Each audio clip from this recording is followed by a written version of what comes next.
Just over a year ago, I wrote The Drone Wars, You Are Not Prepared, in which I informed you that, no, the drone wars of the future are not some sci-fi fantasy.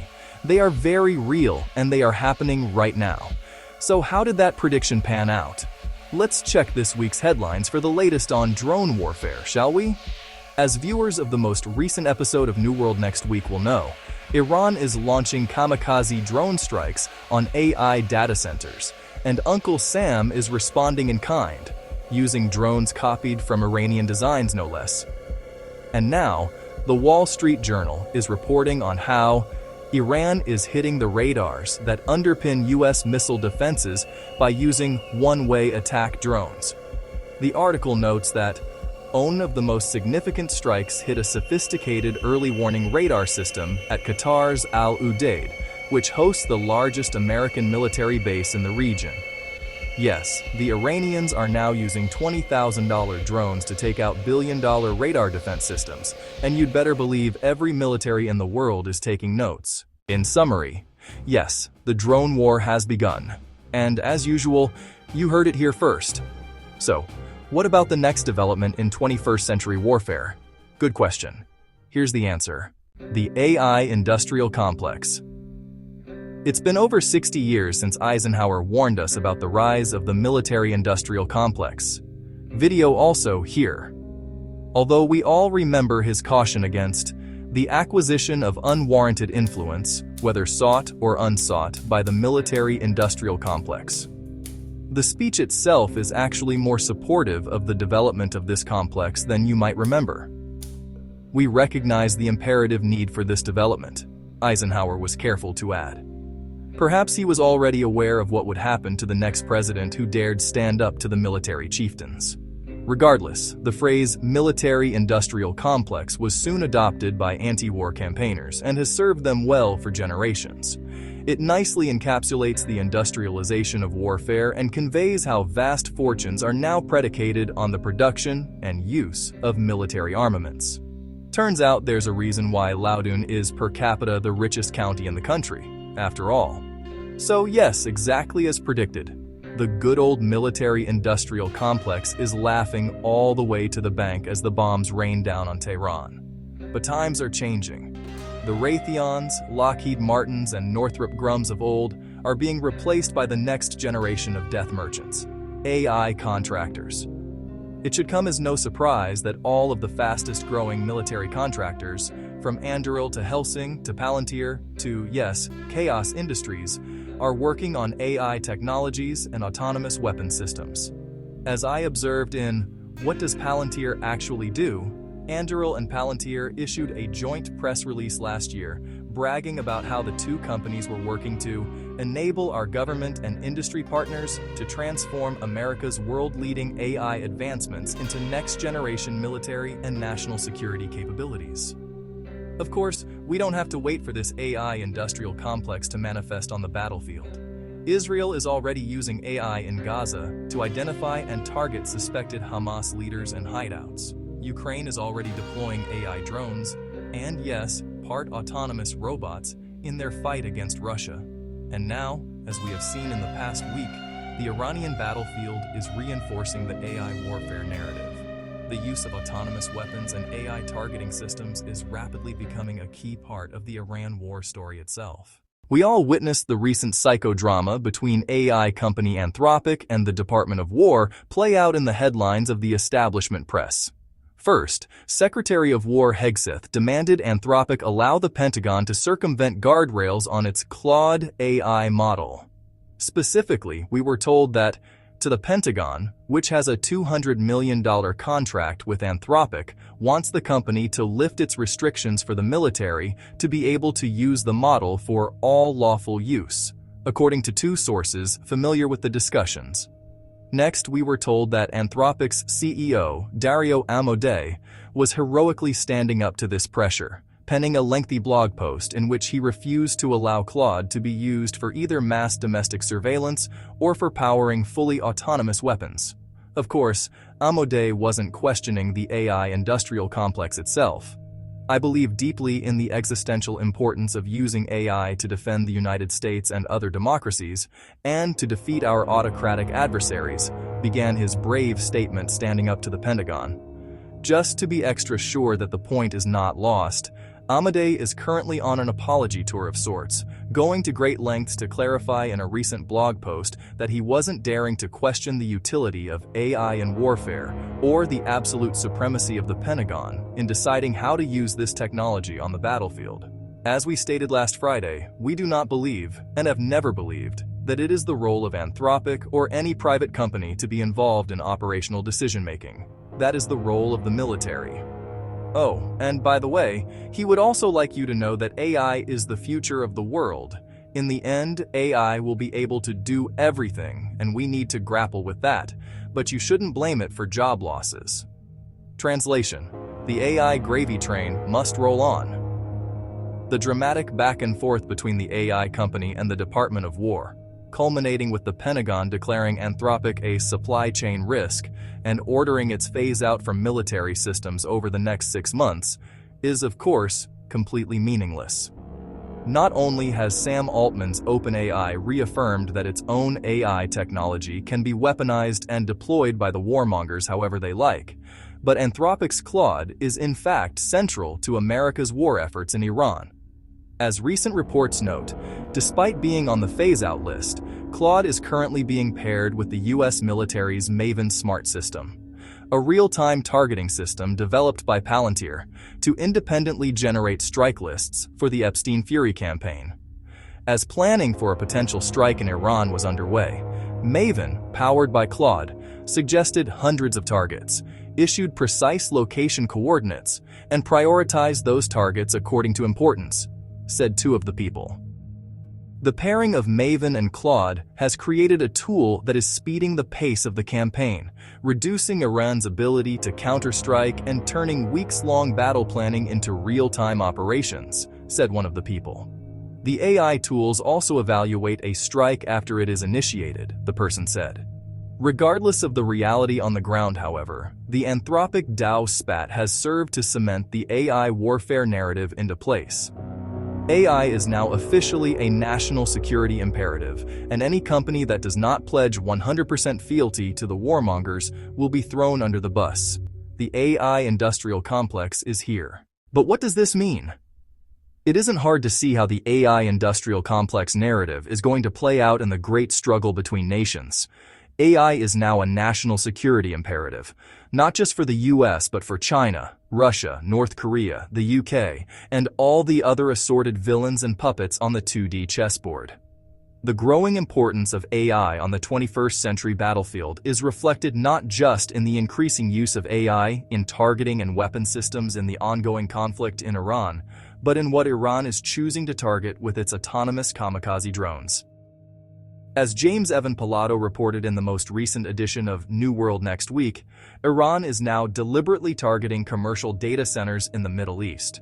Indeed, last week, Amazon Web Services, AWS, confirmed that one cluster of data centers in the United Arab Emirates, referred to internally as ME Central 1 Region, MEC1 AZ2, was experiencing operational issues due to localized power issues stemming from the attack. Lest there be any doubt, no, that data center strike was not a one-off event. In fact, Iran has come right out and admitted that the targeting of data centers is an important part of their 21st century military strategy. As the Register reports, the Iranian Revolutionary Guard Corps, IRGC, is now officially targeting data centers as part of its deliberate war strategy. They've even expanded their target list to include not only Amazon data centers in the region, but Microsoft facilities as well.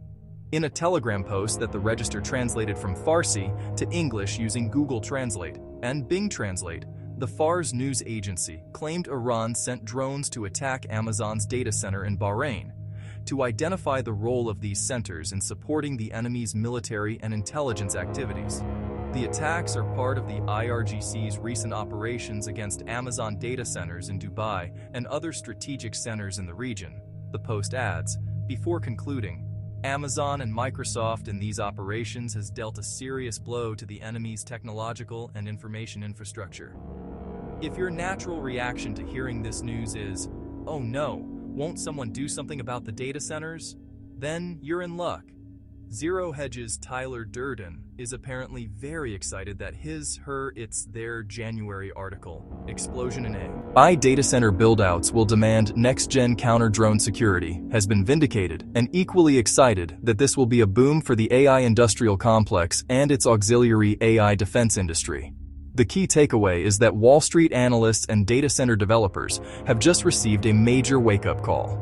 Trillions of dollars in planned data center buildouts will require next-generation security, including high-tech counter-drone detection, tracking, and kinetic interception systems.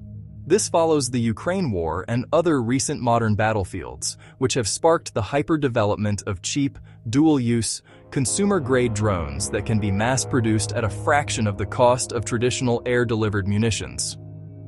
We said weeks ago, this proliferation of drones and AI kill chains has given readers a glimpse of the 2030s battlefield. Our view is that Wall Street will now begin searching for war unicorns specializing in counter-threat systems, whether in detection, electronic warfare, or kinetic defenses, as the world appears increasingly unstable and the need to harden critical data center infrastructure against FPV and other drone threats becomes a national security threat. Yay? Of course, you're not a low-info Zero Hedge reader. You're a smart, switched-on Corbett report reader, and you recognize a problem-reaction solution gambit when you see one.